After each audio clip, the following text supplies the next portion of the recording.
हे मधुसूदन, मनुष्य का शरीर त्यागने के बाद जीवात्मा कहां जाता है?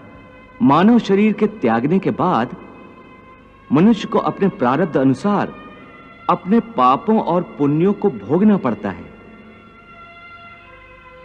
इसके लिए भोग योनियां बनी हैं, जो दो प्रकार की हैं, उच्च योनियां और नीच योनियां।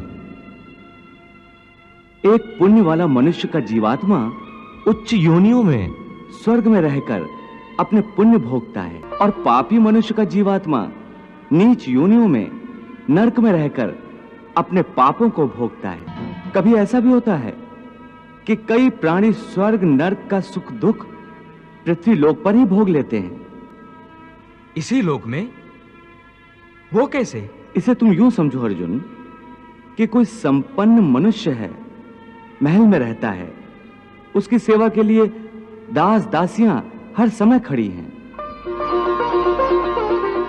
उसका एक इकलौता जवान बेटा है जिसे वो संसार में सबसे अधिक प्रेम करता है और अपने आप को संसार का सबसे भाग्यशाली मनुष्य समझता है।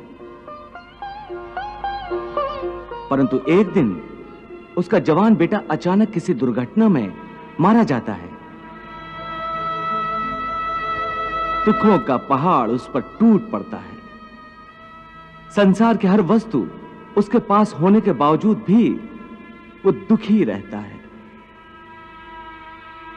और मरते दम तक अपने पुत्र की मृत्यु की पीड़ा से मुक्त नहीं होता।